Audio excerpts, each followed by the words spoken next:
Donc, je rappelle que les assises de l'entreprise sont inscrites aujourd'hui dans l'agenda socio-économique de notre pays au vu du rôle crucial que joue le Conseil national du patronat.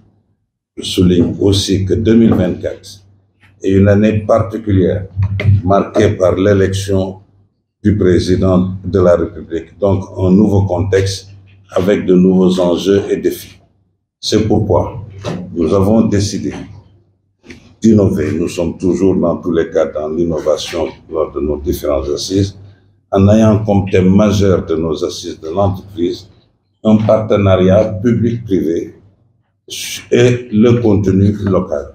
Comment nous allons travailler ensemble, comment nous allons mettre un contenu et organiser ce que nos nouvelles autorités ont exprimé sur des aspects de souveraineté et consorts, et donc c'est tout le volet du contenu local que nous avons promu à l'époque, et j'en profite toujours pour rappeler la mémoire un peu de Mansour et moi-même, nous avions poussé cette loi à l'époque du contenu local sur le pétrole et le gaz. Naturellement, un des grands challenges aussi, c'est comment l'étendre à d'autres secteurs. Donc, ceci nous permettra et permettra aux investisseurs de recueillir la vision et les priorités du gouvernement pour le renforcement de ce partenariat, l'accroissement des flux d'investissements nationaux, l'attractivité de la destination Sénégal et la création d'emplois décents et durables. Donc, ça, c'est l'ouverture. J'ai annoncé tout à l'heure qu'il y a d'autres événements majeurs lors de nos assises, notamment le Salon international professionnel de l'économie numérique sur le thème l'accélération de la digitalisation, puissant levier de la compétitivité de l'économie sénégalaise et africaine avec le président Antoine Ngom. Pour avoir peut-être un peu plus d'échanges et de dynamisme, j'en profite, je lui donne directement la parole sur ça, il y revient et nous poursuivons. Antoine, sur le CIPED. Mais je poursuivais en disant que je pense que les autorités, en tout cas, sont dans d'excellentes dispositions parce qu'on a vu la place qu'occupe le digital dans leurs nouvelles orientations. Le président parle de digitalisation massive, le président parle de souveraineté numérique, des sujets qui nous disent beaucoup, sur lesquels on fait notre plaidoyer depuis longtemps. Donc, cette thématique vient à son heure. Alors, notre CIPEN, cette année, sera présidé de manière effective par notre ministre de tutelle, M. Alioune Sall, que nous avons rencontré et qui a donné son accord pour donc venir présider la cérémonie d'ouverture qui aura lieu le 27 après-midi. Le 27 au matin, vous l'aurez compris, c'est l'ouverture officielle donc, des assises de l'entreprise. Mais le CIPEN, ce n'est pas qu'un événement national. Le CIPEN est devenu un événement international.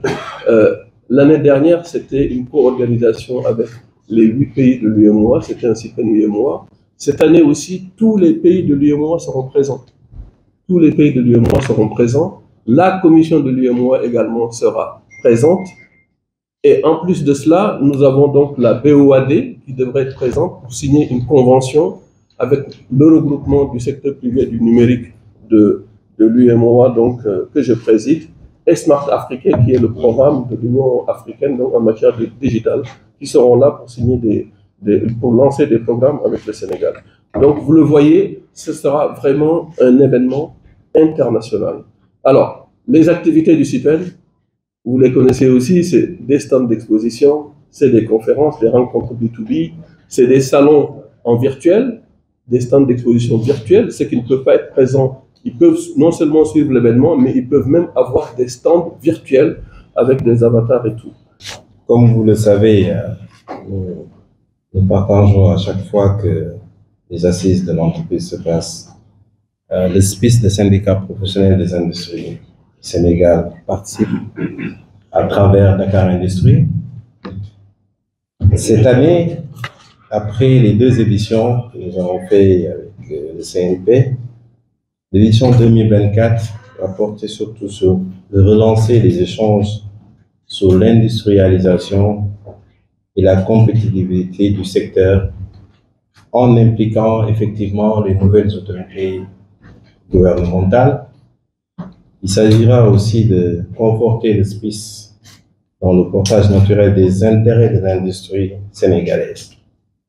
Nous savons les différentes difficultés que l'industrie partage cette dernière année: fiscalité, réglementation, concurrence, durabilité.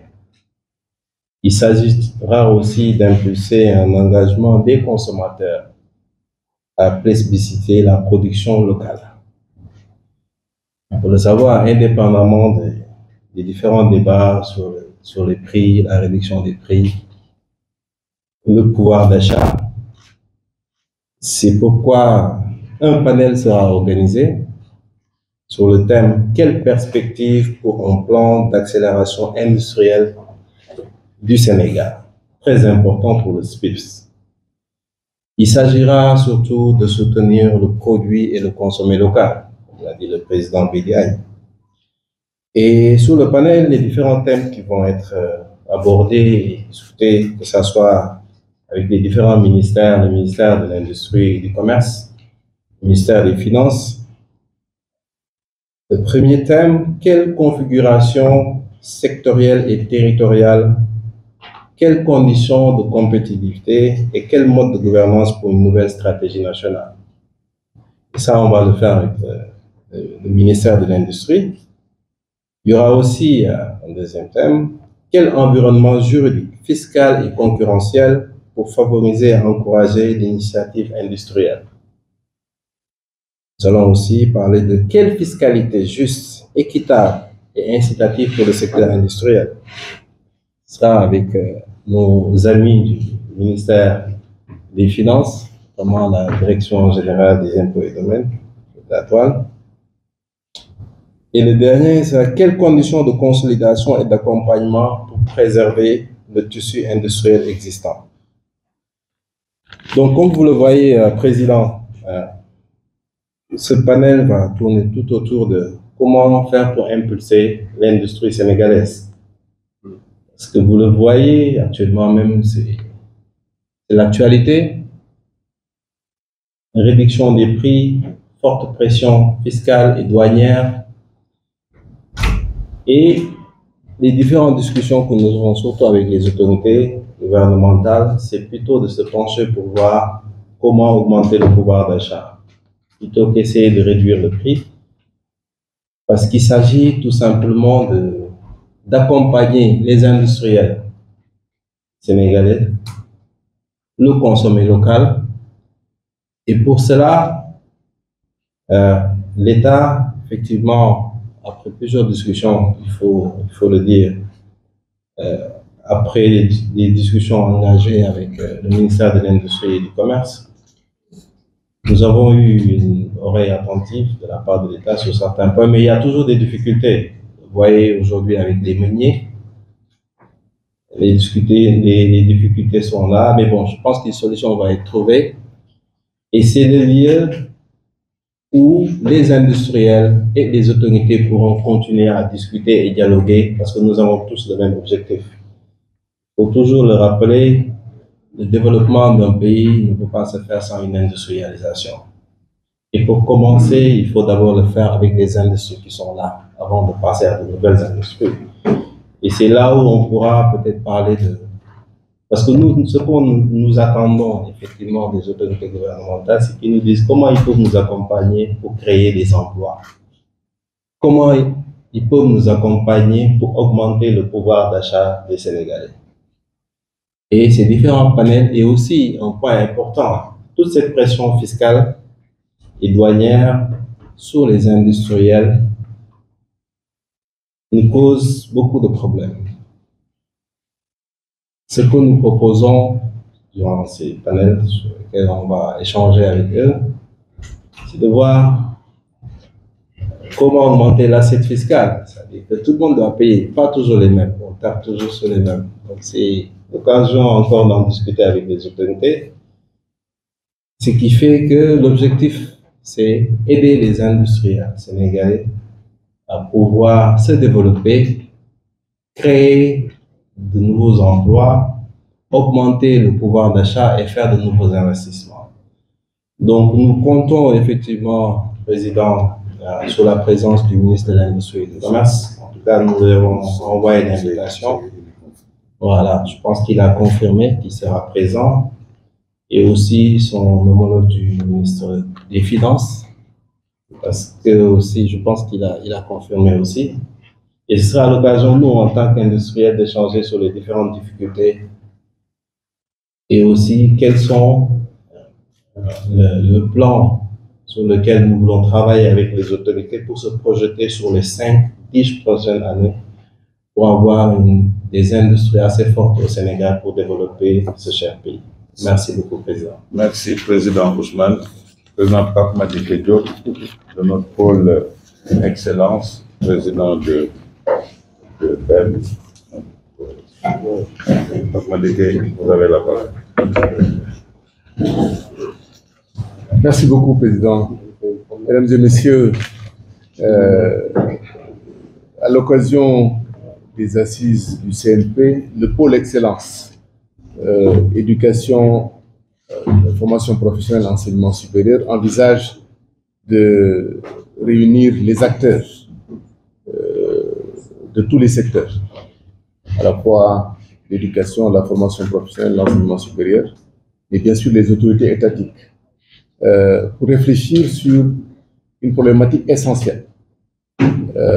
L'état des lieux, faire l'état des lieux et des perspectives de l'insertion des jeunes en milieu professionnel. Cette problématique, elle découle de l'adresse du chef de l'État, le président Bassirou Diomaye Faye, son adresse à la nation du 3 avril. Dans cette adresse-là, il disait notamment que la qualification des jeunes, leur emploi, était la surpriorité. Donc, en droite ligne de cette recommandation et en tout cas ce qui a été indiqué par le chef de l'État, nous avons souhaité travailler autour de ce thème-là. Dire quelle est la contribution du secteur privé. Qu'est-ce que nous avons fait jusqu'à aujourd'hui? Quelle est notre contribution à la qualification des jeunes et à leur insertion en milieu professionnel? Et bien entendu, c'est la problématique centrale. Et de cette problématique centrale, nous avons tiré deux panels. Le premier panel concerne l'alternance. L'alternance comme solution à l'emploi des jeunes. Vous savez, notre pays n'a pas encore véritablement de dispositif d'alternance.